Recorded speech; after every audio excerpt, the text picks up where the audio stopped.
गुरु प्रकाश, सबसे पहला सवाल आपसे, क्योंकि हेड ऑफ द स्टेट्स के पास ये अथॉरिटी है, ये ताकत है कि वो इस मीटिंग में शामिल होकर अपने सुझाव दे सकते हैं या फिर किसी फैसले की तरफ वो अथॉरिटी से आगे बढ़ सकते हैं, और एक जॉइंट डिक्लेरेशन यानी कि साझा वक्तव्य ऐसे किसी भी समिट में जारी होना सबसे जरूरी माना जाता है संदेश देने के लिए कि हमने हासिल क्या किया।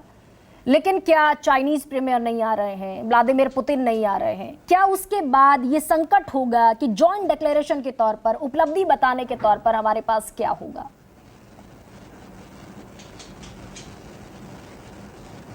गरिमा जी, आपका और पैनल में उपस्थित सभी साथियों को हमारा नमस्कार। निश्चित रूप से ये एक गौरवशाली क्षण है और प्रत्येक भारतवासी जो भारत में है और जो भारत के बाहर भी रह रहे भारतवासी हैं उनके लिए भी एक ऐतिहासिक क्षण है। और निश्चित रूप से आपने आज सुबह के प्रधानमंत्री जी के आर्टिकल का भी जिक्र किया है कि किस प्रकार जीडीपी सेंट्रिक पर्सपेक्टिव नहीं रख करके मानव केंद्रित पर्सपेक्टिव रखना है। तो जब हम मानव केंद्रित पर्सपेक्टिव की बात करते हैं तो इसका मतलब क्या है, इसका आधार क्या है? देखिए, इंक्लूजन, कोई भी विमर्श समावेशी कैसे हो, इस बार के G20 में भारत का ये प्रयास रहा है और भारत के प्रयास के बलबूते ही अधिक से अधिक अफ्रीका के राष्ट्र भी जो सामान्यतः वंचित रह जाते थे इस प्रकार के ग्लोबल प्लेटफॉर्म से, वो आ रहे हैं।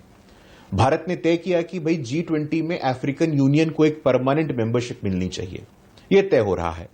और इसके साथ साथ अक्सर जब हम लोगों ने पहले देखा है कि ऐसे अंतर्राष्ट्रीय स्तर के कार्यक्रम होते थे तो दिल्ली में होते थे, मुंबई में होते थे, बेंगलुरु में होते थे, कलकत्ता में होते थे, लेकिन पहली बार G20 को पीपल्स G20, पीपल्स मूवमेंट बनाने की जो बात है, तो मैं देख रहा था गरिमा जी कि लगभग 60 शहरों में, और कई शहरों में तो हम लोगों को श्रोता बनने का भी अवसर प्राप्त हुआ।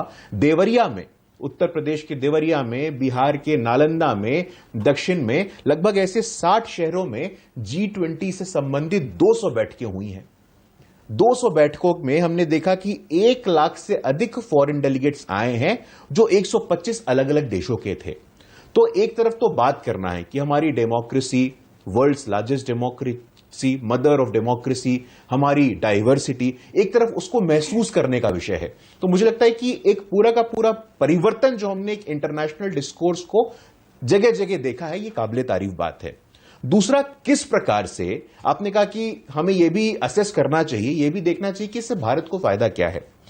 पिछले 9 वर्षों में गरिमा जी हमने देखा है कि जहां जहां क्राइसिस हुआ है तो वहां जो सक्सेसफुल इवैक्यूएशंस हुए हैं, यहां तक कि दूसरे राष्ट्र के भी लोग थे, पड़ोसी राष्ट्र के भी लोग थे, उनको सक्सेसफुल इवैक्यूएशन के लिए भारत के झंडे का उपयोग करना पड़ा। कोविड के दौरान हमें याद है कि वंदे भारत मिशन से बहुत सारे लोग भारत आए थे। और कोविड के दौरान जैसा कि वर्ल्ड वॉर 2 के बाद एक डिसरप्शन हुआ था इंटरनेशनल वर्ल्ड ऑर्डर में, तो कोविड के बाद भी वो डिसरप्शन आया है। ग्लोबल सप्लाई चेन और रेजिलिएंट कैसे हो, पूरा विश्व भारत की तरफ कैसे देख रहा है। हमें आज भी स्मरण आता है कि पैरासिटामोल की बात हो, अमेरिका को भारत ने सप्लाई किया था। वैक्सीन की बात हो तो वैक्सीन मैत्री के कारण 150 से अधिक देशों को भारत ने वैक्सीन सप्लाई किया।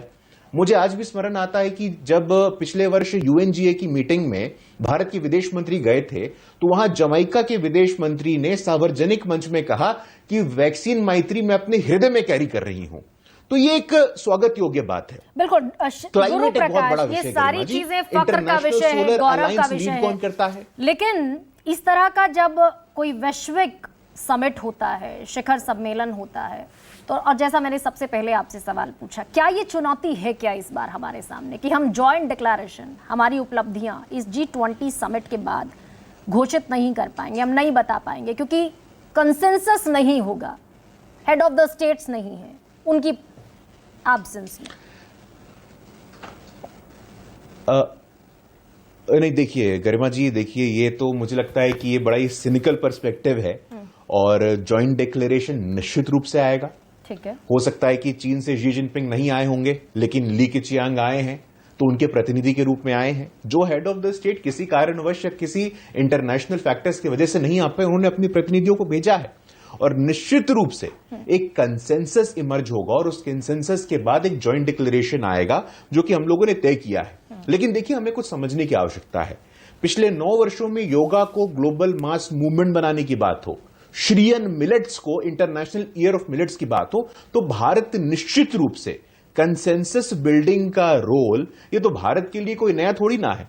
जब हम विश्व गुरु की बात कहते हैं, और आपने अपने प्रारंभिक प्रबोधन में बहुत अच्छी बात कही कि भाई 5th लार्जेस्ट इकोनॉमी हम बन चुके हैं, 3rd लार्जेस्ट इकोनॉमी बनने की तरफ अग्रसर हैं, डिजिटल पब्लिक इंफ्रास्ट्रक्चर में हम दुनिया में लीड कर रहे हैं। आज यूपीआई के प्लेटफॉर्म पे जितने भी डिजिटल ट्रांजैक्शंस हो रहे हैं, भारत में सबसे ज्यादा हो रहे हैं। एक ऐसा भी दौर था, मैं राजनीति नहीं करना चाहता हूं, जब लोगों ने कहा था कि भाई सब्जी वाले के पास आप प्लग कहां से लेके आएंगे, स्कैन कहां से होगा, लेकिन हमने देखा कि जर्मनी के राजदूत हैं, वो सब्जी खरीद रहे हैं, फल खरीद रहे हैं और यूपीआई पेमेंट कर रहे हैं। तो ये 140 करोड़ भारतवासियों के लिए तो गर्व और सम्मान का विषय है। गर्व और सम्मान का विषय। रोहन गुप्ता, रिसर्च का मैं डेटा देख रहा था गरिमा जी, 140 करोड़ भारतीयों के लिए गर्व और सम्मान का